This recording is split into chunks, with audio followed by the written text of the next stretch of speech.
শুনতে খারাপ লাগলেও সত্যটাকে মেনে নিতে হবে। আমরা কেউ আসিনি এই দুনিয়াতে চিরদিন থাকার জন্যে। তিনবারের সাবেক প্রধানমন্ত্রী বেগম খালেদা জিয়া তিনি আর নেই আমাদের মাঝে। উনি চলে গেছেন না ফেরার দেশে। ইন্না লিল্লাহি ওয়া ইন্না ইলাইহি রাজিউন।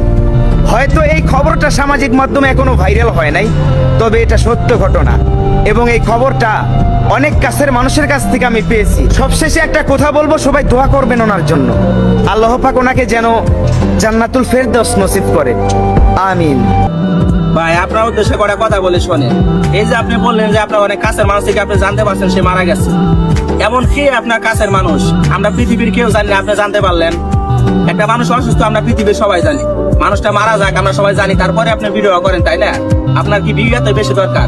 আপনি অলরেডি 20 ঘন্টার মতন হয়ে গেছে আপনি ভিডিও করছেন, সে তো আজকে মারা যেতে পারে, তাই না? আপনার কমেন্টটা চেক করতে কিন্তু আপনি আপনার কি বলতেছেন? এই সমস্ত ভুয়া তথ্য নিউজ করা বাদ দেন। এই যে আপনারা দেখলেন, হেরা কিছু প্রবাসী আছে, হেরা সবসময় প্রবাস থেকে মিথ্যা খবর প্রচারণা করে এবং তারা সবসময় চেষ্টা করে তাদের ভিডিওতে ভিউজ আনার জন্য, তাদের ভিডিও বেশি ভাইরাল হওয়ার জন্য। আসলে ভাই মিথ্যা কথা বললেন না, মিথ্যা কথা বললা অযথা মানুষের ভিতরে একটা আতঙ্ক সৃষ্টি করেন না। আপনারা যা করেন এগুলো আসলে ঠিক না, ঠিক আছে? আপনারা যদি পারেন ভালো কিছু করেন, উদাহুদি স্ক্রিনতে শট নিয়ে আপনারা এরকম মিথ্যা বানোয়াট কথা বললেন না, এটাই আপনাদের কাছে রিকোয়েস্ট থাকবো।